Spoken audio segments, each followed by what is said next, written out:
आज मैले एउटा मोडल भर्ब लिएर आएको छु, अथवा मोडल एक्जिलरी भर्ब लिएर आएको छु, जसको अर्थ हुन्छ पर्छ। तपाईले यो काम गर्नुपर्छ र त्यसले नेगेटिभमा भन्नु पर्यो, यो काम गर्नु हुँदैन है, यो काम गर्नु पर्थ्यो, यो काम गर्नु हुँदैन थियो। यस्तो प्रकारको सेन्टेन्स बनाउनको लागि मैले अति नै इम्पोर्टेन्ट एउटा मोडल एक्जिलरी भर्ब लिएर आएको छु। त्यसको अर्थ तपाईले थाहा पाइसक्नु भएको छ कुन मोडल भर्ब होला भनेर। त्यो हो सुड। सुड अति नै इम्पोर्टेन्ट भर्ब हो, अर्थात् मोडल एक्जिलरी भर्ब हो। यो भर्बलाई हामीले विभिन्न तरिकाले युज गरेर फरक खालका सेन्टेन्सहरू बनाउन सक्छौँ। जस्तै टेन्स बेस्ड एक्जिलरी भर्बहरूले नगर्ने काम मोडल एक्जिलरी भर्बले गर्छन्। जस्तै can, could, would, should, may, might, must, ought to, has to, have to, had to, is going to, are going to, I am going to, was going to, are going to हो। यस्ता प्रकारका helping model भर्बहरू जसले धेरै फरक प्रकारका sentence बनाउन अति नै हेल्प गर्छन्। मैले एउटा भिडियो लेसन तपाईलाई दिइसकेको छु about model axillary verb. Of course तपाईले त्यो हेर्नुभयो र विभिन्न युजहरू पनि हेर्नुभयो भने तपाईले धेरै कुराहरू जान्ने मौका पाउनुहुन्छ। अवश्य पनि त्यो भिडियो वाच गर्न मैले तपाईलाई रिक्वेस्ट गर्दछु। र आज हामी पर्छ भन्ने सेन्समा एउटा मोडल एक्जिलरी भर्बको बारेमा आज हामी डिस्कस गरौँ। आउनुहोस् तपाईँ र म मिलेर डिस्कस गरौँ। तपाईले बुझ्ने प्रयास गर्नुहोस्, म बुझाउने प्रयास गर्छु र हामी सबैले त्यसबाट एउटा राम्रो फाइदा लियौँ है त। ल आउनुहोस्। सुड आजको टपिक रहेको छ। सुड। सुड मिन्स तपाईलाई थाहा छ, अवश्य पनि तपाईलाई थाहा हुनुपर्छ। सुड मिन्स हुन्छ पर्छ। यो सुड मिन्स हुन्छ पर्छ। यो भनेको यसको अब हामीले सुल्ड भन्ने गर्छन् कति बालबालिकाहरूले त स्टुडेन्टले सुल्ड भन्ने गर्छन्। सुल्ड यसको प्रोनाउन्सिएसन सुल्ड हुँदैन। यो एल अनप्रोनाउन्स्ड हो, अर्थात् एलको डी भन्दा पहिले एल आउँछ भने त्यो एल कुनै पनि कन्डिसनमा, जस्तै कुड हैन, कुड, वुड, यस्तो अवस्थामा चाहिँ यो डी भन्दा पहिले एल आयो भने साइलेन्ट हुन्छ। यहाँ मात्र हैन, जहाँ भए पनि एउटा यस्तो भिडियो लेसन मैले तपाईलाई दिएको छु जो कुनै लेटर भन्दा पहिले कुनै लेटर आयो भने त्यो लेटर साइलेन्ट हुन्छ भन्ने एउटा फरक भिडियो छ। तपाईले त्यो भिडियो वाच गर्न सक्नुहुन्छ। सुड मिन्स हुन्छ पर्छ।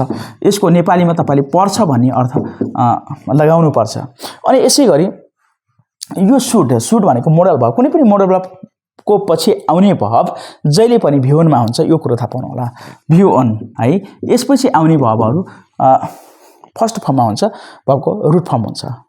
V1 मा राख्नु पर्दछ। अब यिनै कुराहरू बेसिकली यो कुराहरू चाहिँ हामीले थाहा पाउनुपर्छ। यसको सुड, यसको अर्थ पर्छ र V1। र यसलाई हामी नेगेटिभमा बनाउनु पर्यो भने सुडन्ट वा के हुन्छ त सुडन्ट या नट भनौँ न, सुड नट हुन्छ। अथवा यसको अर्थ हुन्छ पर्छको चाहिँ हुँदैन है, हुँदैन भन्ने हुन्छ। अब यसको पछाडि सुडको पछाडि है, सुड भन्दा पछि ह्याभ राखेर पनि एक प्रकारको अर्को खाली सेन्टेन्स बनाउन सकिन्छ। सुड ह्याभ पछि V3 रहन्छ है, V3 रहन्छ। अनि यसैगरी सुड नट या सुडन्ट ह्याभ पनि राख्न सक्छौँ है नेगेटिभमा। यसको पनि V3 भयो। अब यसको यो बारेमा तपाईले बुझ्नुभयो। सुडको अर्थ हुन्छ पर्छ है, अनि सुडन्ट या सुड नटको अर्थ हुन्छ हुँदैन। यसैगरी सुड ह्याभको अर्थ हुन्छ पर्थ्यो है, सुड ह्याभ प्लस V3 राख्नु पर्थ्यो भन्ने हुन्छ। अनि should not have plus V3 राख्नु भने हुँदैन थियो भन्ने अर्थ हुन्छ। धेरै प्रकारले हामी यसलाई प्रयोग गर्न सक्छौँ। धेरै जस्तै यहाँनिर एउटा सेन्टेन्स मैले दिएको छु, 5 सेन्टेन्सेसहरू। यो डिफ्रेन्टली सेन्टेन्सहरू युज भएका छन् है, यो डिफ्रेन्ट फर्ममा छन् यी सेन्टेन्सेसहरू। यो सेन्टेन्सलाई हामीले ट्रान्सलेट गरौँ ए सुडको आधारमा है। जस्तै नम्बर 1 मा छ तपाईले आफ्नो आमा बुवाको हेरविचार गर्नुपर्छ। द्याट्स ड्युटी, कर्तव्य है। कर्तव्यको लागि तपाईले सुडको प्रयोग गर्न सक्नुहुन्छ। कर्तव्यको लागि हामीले सुडको प्रयोग गर्छौँ। र पर्छ भन्ने ओटको लागि जस्तै यसको ठाउँमा अर्को एउटा अट भन्ने अर्थ ओड हुन्छ। अट टु हामीले पर्छ भन्ने ठाउँमा प्रयोग गर्न सक्छौँ। अनि एउटा ह्याभ टु प्रयोग गर्न सकिन्छ। जस्तै ह्याभ टु है, पर्छ यति तरिकाले प्रयोग गर्छौँ। तर आज हामी पर्छ भन्ने सेन्समा सुडको मात्रै हामी डिस्कस गर्दैछौँ। र ह्याभ टु पनि तपाईले युज गर्न सक्नुहुन्छ। ह्याभ टुको अलग भिडियो छ, तपाईले त्यो हेर्नुभयो भने अवश्य पनि त्यसबाट धेरै कुराहरू थाहा पाउनुहुनेछ। ह्याभको ठाउँमा ह्याज टु अर्थात् होइन कि V1 अर्थात् पर्थ्यो भने ह्याड टु। यस्तो हो कि यो यसबाट अवश्य पर्थ्यो, गर्नै पर्थ्यो, बाध्यता हुन्थ्यो। अटु भनेको एडभाइस दिने सेन्समा पर्छ भन्ने, यसमा अट टुको युज गरिन्छ। सुडको डिफ्रेन्टली हामीले युज गर्छौँ यहाँनिर है त। जस्तै अब यहाँनिर छ तपाईले आफ्नो बुढो बुवा आमाको हेरचाह गर्नु पर्थ्यो है। यसबाट के हुन्छ भनेदेखि बुढो बुवा आमाको हेरचाह गर्नु पर्थ्यो भन्ने सेन्स आएको छ। अब यसबाट के हुन्छ भनेदेखि तपाईले यु है यसको कर्तव्यको लागि हामी प्रयोग गर्छौं कुनैलाई हामी ड्युटी के कसैको ड्युटीलाई देखाउन लागि सुटको प्रयोग गरिन्छ जस्तै यो ड्युटी हो कर्तव्य हो जस्तै अब यहाँ हेर्नुस् तपाई भनेको यु है यु अब यु सब्जेक्ट राखिसकेपछि जहिले पनि हामी ब्याकबाट ट्रान्सलेट गर्न लागि पछाडिबाट जानुपर्छ पर्छ के मिन्छ पर्छ त सुट तपाईले यु सुड पर्छ के गर्नु पर्छ त हेरविचारको अर्थ हुन्छ टेक केयर अफ भनेको को है आमा बुवाको बुढो आमा बुवाको टेक केयर अफ योर भनेको तपाईको ओल्ड प्यारेन्ट्स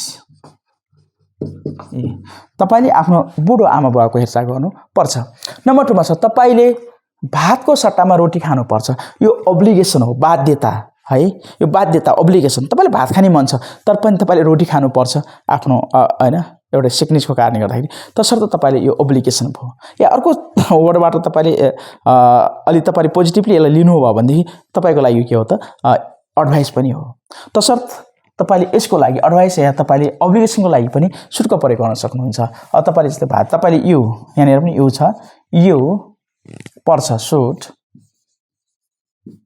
है अनि खानु भनेको इट अनि रोटी यु शुड इट ब्रेड अनि सट्टामा भन्नु यसरी ब्याकबाट जाने हामी ट्रान्सलेट गर्दै सट्टामा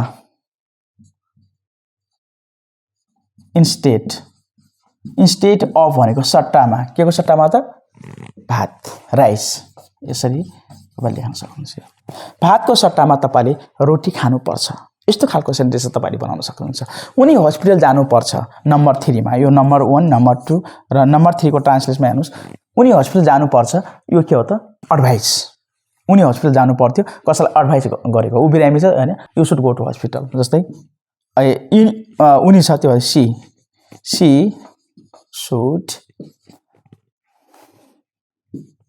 गो टु